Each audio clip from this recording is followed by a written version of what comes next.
Nehemiah 4 from the Net Bible. Opposition to the work continues.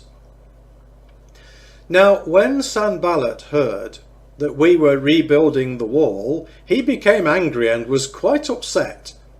He derided the Jews, and in the presence of his colleagues and the army of Samaria, he said, "What are these feeble Jews doing? Will they be left to themselves? Will they again offer sacrifice? Will they finish this in a day? Can they bring these burnt stones to life again from piles of dust?" Then Tobiah the Ammonite, who was close by, said, "If even a fox were to climb up on what they are building, it would break down their wall of stones. Hear, O our God, for we are despised. Return their reproach on their own head. Reduce them to plunder in a land of exile. Do not cover their iniquity, and do not wipe out their sin from before them, for they have bitterly offended the builders." So we rebuilt the wall, and the entire wall was joined together up to half its height. The people were enthusiastic in their work. When Sanballat, Tobiah, the Arabs, the Ammonites, and the people of Ashdod heard that the restoration of the walls of Jerusalem had moved ahead and that the breaches had begun to be closed, they were very angry. All of them conspired together to move with armed forces against Jerusalem and to create a disturbance in it. So we prayed to our God and stationed a guard to protect against them both day and night. Then those in Judah said, "The strength of the labourers has failed. The debris is so great that we are unable to rebuild the wall."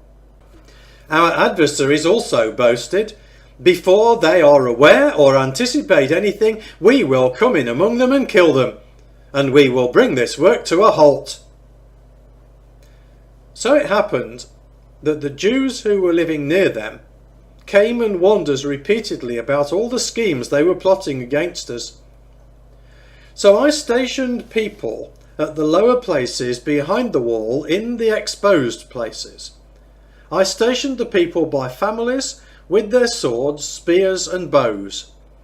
When I had made an inspection, I stood up and said to the nobles, the officials and the rest of the people, "Don't be afraid of them. Remember the great and awesome Lord, and fight on behalf of your brothers, your sons, your daughters, your wives and your families." It so happened that when our adversaries heard that we were aware of these matters, God frustrated their intentions. Then all of us returned to the wall, each to his own work. From that day forward, half of my men were doing the work, and half of them were taking up spears, shields, bows, and body armour. Now the officers were behind all the people of Judah who were rebuilding the wall. Those who were carrying loads did so by keeping one hand on the work and the other on their weapon. The builders, to a man, had their swords strapped to their sides while they were building, but the trumpeter remained with me. I said to the nobles, the officials and the rest of the people, "The work is demanding and extensive, and we are spread out on the wall, far removed from one another.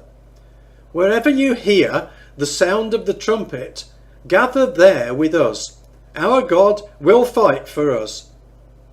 So we worked on, with half-holding spears, from dawn till dusk. At that time I instructed the people, "Let every man and his co-worker spend the night in Jerusalem, and let them be guards for us by night and workers by day." We did not change clothes, not I, nor my relatives, nor my workers, nor the watchmen who were with me. Each had his weapon, even when getting a drink of water. Hosea 14 from the Net Bible. Prophetic call to genuine repentance. "Return, O Israel, to the Lord your God, for your sin has been your downfall. Return to the Lord and repent. Say to him, completely forgive our iniquity, accept our penitential prayer, that we may offer the praise of our lips as sacrificial bulls. Assyria cannot save us. We will not ride war horses. We will never again say, our gods, to what our own hands have made. For only you will show compassion to orphan Israel. Divine promise to relent from judgment and to restore blessings. I will heal their waywardness and love them freely, for my anger will turn away from them. I will be like the dew to Israel. He will blossom like a lily. He will send down his roots like a cedar of Lebanon.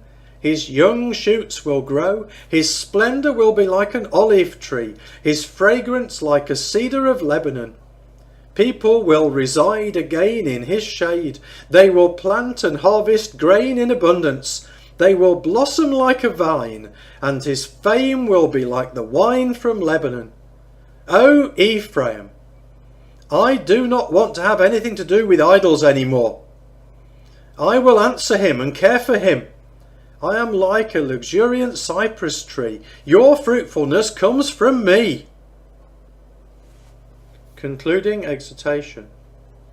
Who is wise? Let him discern these things. Who is discerning? Let him understand them. For the ways of the Lord are right. The godly walk in them, but in them the rebellious stumble. 1 Thessalonians 3 from the Net Bible. So when we could bear it no longer, we decided to stay on in Athens alone.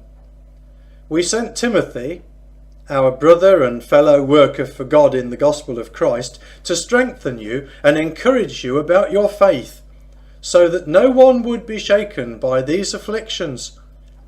For you yourselves know that we are destined for this. For in fact, when we were with you, we were telling you in advance that we would suffer affliction, and so it has happened, as you well know.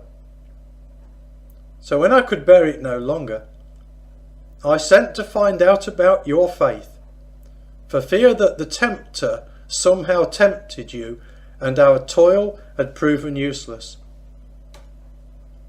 But now Timothy has come to us from you and given us the good news of your faith and love, and that you always think of us with affection and long to see us, just as we also long to see you.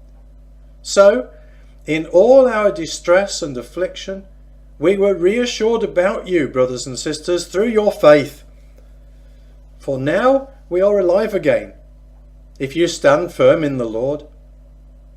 For how can we thank God enough for you, for all the joy we feel because of you before our God? We pray earnestly night and day to see you in person and make up what may be lacking in your faith. Now may God our Father himself and our Lord Jesus direct our way to you. And may the Lord cause you to increase and abound in love for one another and for all, just as we do for you, so that your hearts are strengthened in holiness to be blameless before our God and Father at the coming of our Lord Jesus with all his saints.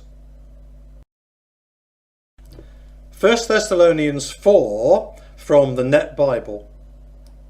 A life pleasing to God.